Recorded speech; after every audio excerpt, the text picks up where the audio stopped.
With India and China being the two elephants in the room in the South Asian geography, a good way to find out which way the wind is blowing is to find out which South Asian leader is slating New Delhi or Beijing as the first port of call after a regime change which has been happening in the region with a fair amount of regularity. On December the 3rd, newly appointed Nepal Prime Minister KP Sharma Oli flew to Beijing and inked a 9-point agreement mainly relating to connectivity, infrastructure development and issues of trade.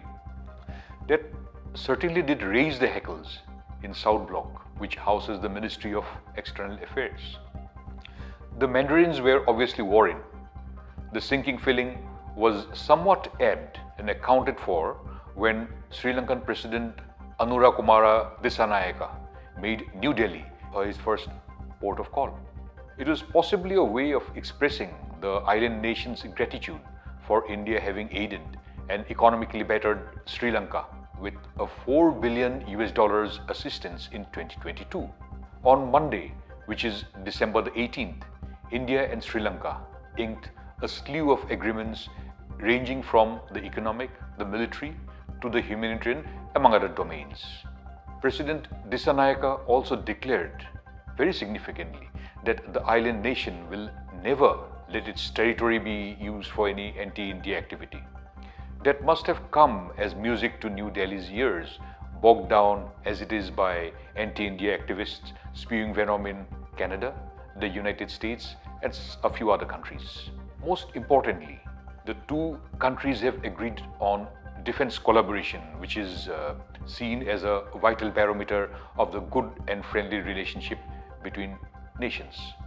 India has agreed to help Sri Lanka with military equipment, augment capacity building through training, exchanges and defense dialogues, etc.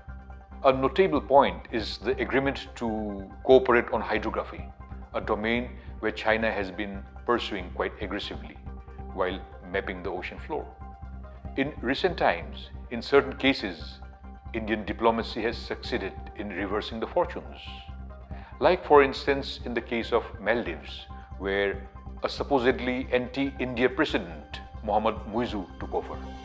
Yet later developments showed his inclination to develop good and positive bilateral ties with India.